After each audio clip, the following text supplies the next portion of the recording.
Thank you for joining me today. We still have more 2 modules I need to cover. Then we are done with this course and we will start in the term project. The term project, we need only 1 week to be done. But let me remind you what I covered so far after exam 1. We started talking about price or pricing estimate. The most easy part in this step is your quantity. Take off time the unit price of the material, you can get the cost of material. How many bricks, how much concrete, how much steel reinforcement, how much, what is the area of that formwork. Once you get the quantity take off, you can multiply it by the unit price. What is the unit price for cubic yard of concrete? What is the price of 1 ton of steel reinforcement? What is the price of 1 brick or 1,000 brick? So I can figure out the price or the cost of the material. But we are talking about pricing.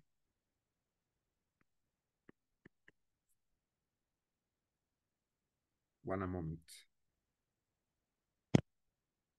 Pricing of labors and equipment.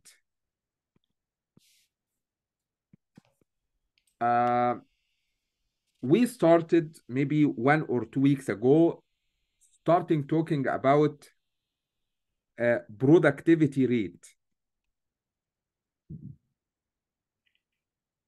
And we learned how to figure out the productivity rate for an equipment. If you remember the example for the excavator that needs 3 minutes to go to excavate and return back to the truck. So this cycle will need around 3 minutes based on the time of work during the day. I can figure out how many cycles, then I can tell you what is the productivity rate for this excavator. Once you figure out the productivity rate, I can tell you how long, how many hours, how many days needed to rent or to use this equipment. Based on this time, I can tell you what is the expected cost. But also keep in your mind, we have sometimes extra cost. This is not just the number or the duration of the or the time to use this equipment. No, we have some kind of extra cost related to maintenance and repair cost. During the construction, maybe you will have flat tires of the equipment. Maybe the engine will be broken. Maybe for any reason, you should expect maintenance. You should expect repair. This is also extra cost. I don't know what will happen, but you have to consider this in your estimate. As a contractor, if you would like to get a profit or a benefit from this project, you have to consider every single expectation. So all items of plant and equipment used by a construction contractor will require maintenance and probably also some repairs during the course of their useful life. The contractor who owns equipment, and this is the disadvantage for ownership of an equipment, because the maintenance and the repair, I will say the maintenance of this equipment is your responsibility. Usually sets up facilities with workers qualified to perform the necessary maintenance operation on equipment. This is extra cost. This extra cost must be considered in your estimate. It is the cost of operating this setup that we have to consider and include in the total ownership charges applied to item of plant and equipment. So this maintenance, I cannot tell you how much, but I can take this cost, maintenance and repair cost, as a percentage of the annual depreciation cost. Last meeting, I will go through it one more time today. Last meeting, we started to figure out the depreciation of the equipment. Based on this depreciation, I can take 5%, 1%, 2% of this depreciation as a cost or extra cost for the maintenance and repair cost. Also, we have financial expenses. Sometimes you are buying this equipment using financing. So we have interest rate, 5%, 6% interest rate. This interest rate means extra cost. You have to consider this in your estimate also. So whether the owner of construction equipment purchases the equipment using cash or whether the purchase is financed by a loan from a lending institution, there is going to be an interest expense involved. That makes sense? Also, as a contractor, you are paying tax. Everybody is paying tax. You have to pay insurance for the workers, for the equipment, for everything you have. You have to pay for storage. You have your tools, you have your equipment. I have to store these equipment and these tools, so I have to pay more. This more cost or the extra cost must be considered. So the easiest way is the material, but this is not the only cost. We have to figure out the price for labors and equipment. If you are talking about equipment, not only just the rent or the cost of the equipment per day, but we have to consider extra cost related to tax, insurance, and storage. Also, you have to use fuel and lubrication cost for the equipment. So gas, oil change, whatever. So this is called extra cost related to the fuel and the lubrication cost. So fuel consumption and the consumption of lubrication oil can be closely monitored in the field.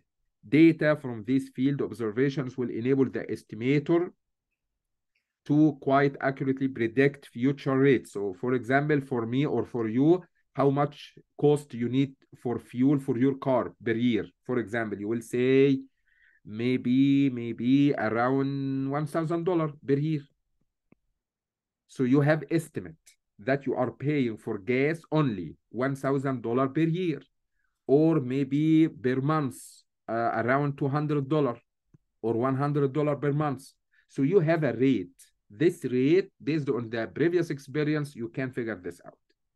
And you are making oil change every 3 months or every 5,000 miles. So whatever you, based on your previous experience, you can figure out the cost of them. Also, even if you decide to rent an equipment, okay, I'm gonna rent the equipment. You still have to pay for fuel. I think you still need to pay for repair, because if something happened to the equipment, you have to pay for it because this is your use. And also, we need to pay for the operator. We should hire a driver. We should hire an operator to run your equipment. So if you would like to figure out the unit price for a labor and the equipment, the operator and the equipment, we should have the cost for the equipment per day or for each cubic yard or whatever, and the cost for the operator as well. That makes sense? And finally, as a company, as a firm, as a contractor, you have to consider fixed cost to keep your business running. Does that make sense? So you have a very nice office. with the secretariat and very nice furniture and air condition and beverage, coffee, hot, cold drinks. So you have to run your business. So who will pay for this running? You have to consider this also as a whole overhead cost. That makes sense? And this is, for example, this is the reason why if you would like to decide to buy a used car, it's better to buy it from I'm sorry, from the owner, not from the dealer, because the dealer will add extra cost because he would like to keep his business running. He has a very good place, very good office, staff working to serve you when you visit the office. So this is extra cost will be added to the price of the car. That makes sense? So all of this stuff must be considered in your cost estimate, especially for equipment, especially for equipment. I would like to remind you what I covered last meeting. We covered comparison between purchasing an equipment or renting an equipment. What do you think? Which one is better? We have advantage, we have disadvantage for this case or this case. But keep in your mind when you decide to buy an equipment, you have to consider something called depreciation. This depreciation means the value or the book value of your equipment is reducing by time.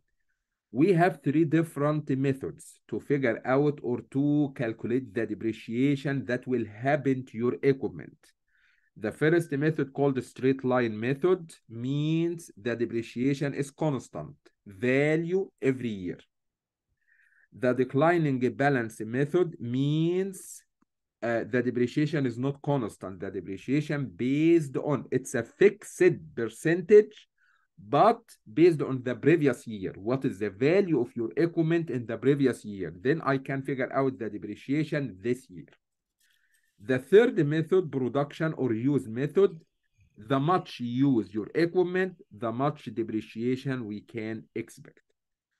I have three examples. I will solve them with you. Represent the homework number 8. The due date for this homework is November 14, next Tuesday. So this is the solution of your homework.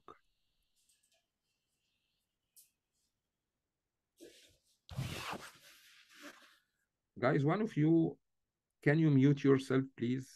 I think Eric Sanchez. There you go. So the first problem, we have excavator. The initial value of this excavator is $200,000. And this excavator has a useful life for 5 years. And the estimated salvage value of this excavator by the end of this useful life 5 years will be $125,000. What is the annual depreciation value? And what is the book value of this equipment after the end of the second year? And I have to use the straight line depreciation. So I have to use one method because we have three methods, as I mentioned. One of them is a straight line saying the value of the annual depreciation is constant every year. How much? Equal initial cost minus salvage value divided by the useful life. I can tell you how much depreciation every year. So the amount of depreciation will equal the initial cost $200,000 minus the salvage value $125,000 divided by the useful life, which is 5 years, I can tell you how much depreciation every year. It will be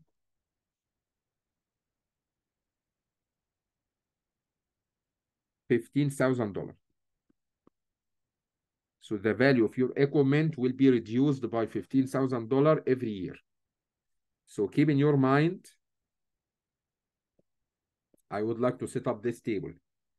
At the initial time of this equipment, year number 0, the book value of this equipment will be $200,000. No depreciation yet. No depreciation yet at the year number 0. After first year, at the end of the first year, the depreciation will be constant, $15,000. After this depreciation, the value of your equipment will be $185,000. By the end of year number 2, the depreciation amount will be constant also, $15,000, because this method, which is called straight line depreciation, which equal the initial cost minus the salvage value divided by the useful life, this method will tell you that the depreciation is constant every year. So by the end of year number 2, I have reduction $15,000. So the value of your equipment will be $170,000. And I can keep going until the end of useful life. But the problem is asking for what is the book value of the excavator after the end of year number 2. So I will stop here by the end of year number 2, and I will tell you that the value of the excavator, or the book value of the excavator,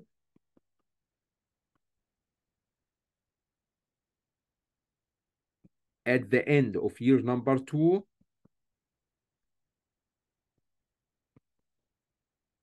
will be $170,000. That makes sense? So this is the solution of problem number 1. I have to figure out which method I have to use, straight line depreciation. For the second problem, looks like the same like previous one, but I have to solve it using declining balance depreciation. So just a reminder, the initial cost of this excavator is $200,000. The salvage value of this excavator is $125,000. The useful life, which is called the capital N in this method, declining balance depreciation, equal 5 years. So based on this method, which is called declining balance depreciation, I have to figure out what is the rate of depreciation. This is a percentage. What is the rate of depreciation? So the rate will equal D equal 1 minus N root of S divide B. So the rate equal 1 minus N capital N root S divide P. So 1 minus N root, N is the fifth root of salvage value 125,000 divided by P, the initial value 200,000. So this equation can tell you what will be the rate of depreciation.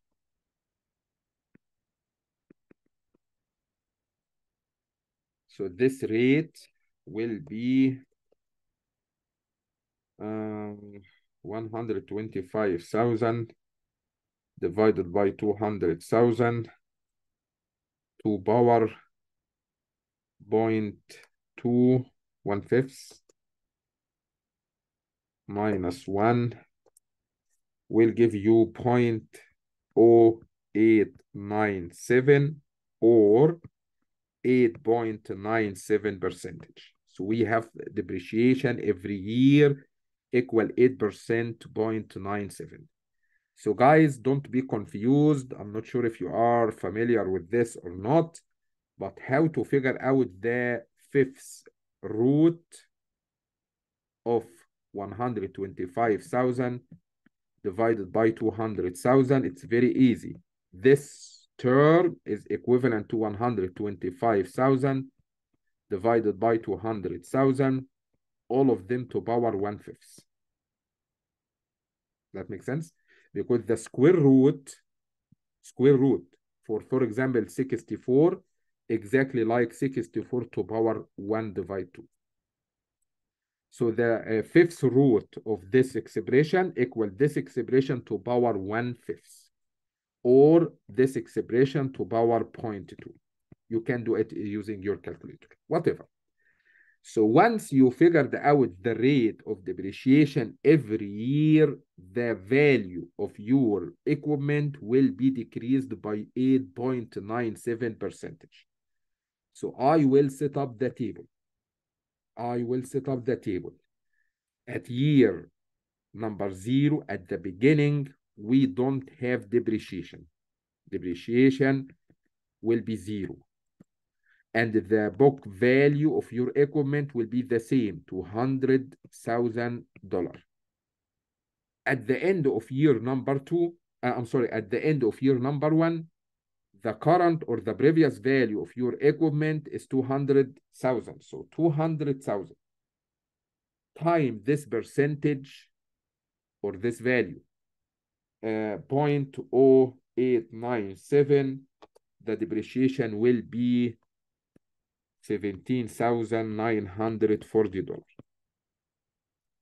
So the value of the equipment after year number 1 will be reduced by 17,940. So what will be the value of the equipment by the end of year number 1?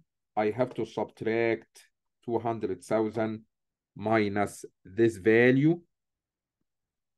I can get the current value will be $182,060. What will be the value after the year number 2? So the depreciation will be 8.9% of the value of your equipment in the previous year. So the value was $182,060. If you multiply this value by 0.0897, the depreciation will be $16,330.8. So what will be the value, the current value of your equipment? I will subtract this one minus this one. So the value will be $165,729.2. I will stop here because the problem asking what will be the value, the book value of your equipment at the end of year number 2. So by the end of year number 2, the value of your equipment will be $165,729.2. That makes sense? So can you look to the difference between this method and the previous method? The previous method, which based on the constant depreciation every year. So by the end of year number 2, the value of the excavator 170,000. However, using this more accurate method, tell you that the value of your excavator will be $165,729.2 by the end of year number 2. The third problem, we have the same excavator also. The initial cost, the salvage value, the useful life, but I'm gonna use the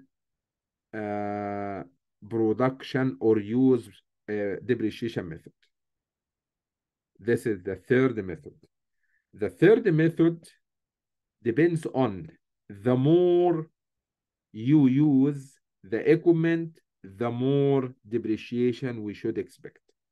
How can I figure this out? It's very simple.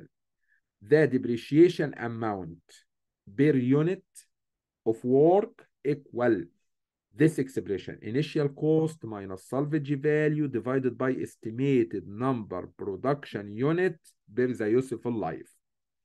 If you go back to this problem, the initial value of this excavator is 200,000. The salvage value of this excavator is 150,000. The useful life of this excavator is 5 years. During these 5 years, we expected that this excavator will excavate a total of 5,000 cubic yard as a total excavation. So I can figure out this value, depreciation amount per unit. So the depreciation amount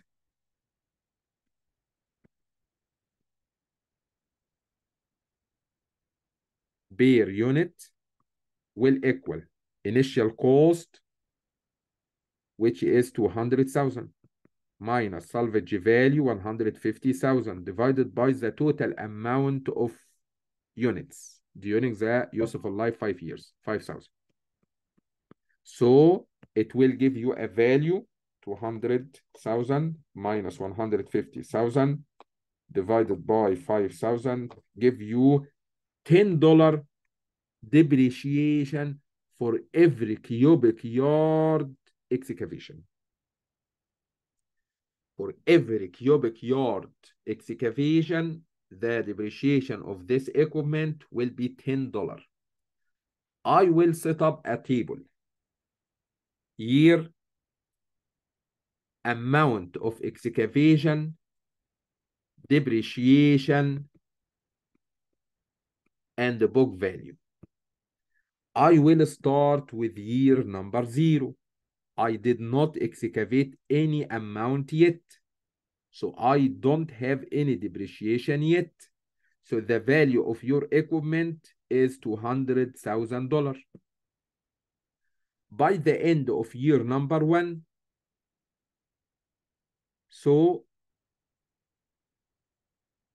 the unit excavates, the equipment will excavate 2,800 cubic yard in the first year. So in the first year, this excavator will excavate 2,800 cubic yard. Each cubic yard will cause a depreciation equal $10. So the depreciation expected will be $28,000. Just multiply this amount of excavation by the depreciation amount per unit. Will give you the depreciation in this year. What will be the value of your equipment after the end of year number 1? Just do subtract. $200,000 minus 28,000 will give you $172,000. Keep going. By the end of year number 2, the problem said and 1,600 cubic yard will be excavated in the second year. This is my expectation. So 1,600 cubic yard will be excavated in the second year. Each cubic yard will cause $10 depreciation. So the total depreciation in the second year will be 1,600 times 10 will be $16,000. Go ahead and subtract the previous value for your equipment minus the new depreciation will tell you what will be the new value of your equipment. So minus 16,000 will give you $156,000. I will stop here because the problem is asking for what is the depreciation after year number 2 and what is the book value of the excavator. So the depreciation after year number 2 will be $16,000 and the book value of your equipment will be $156,000. Does that make sense? So please be careful when you are solving this kind of problem related to depreciation. What is the method you are going to use? Is it straight line depreciation method? Is it declining balance depreciation method? Or is it the production or use depreciation method? Based on the method, you have to decide how you will do your problem.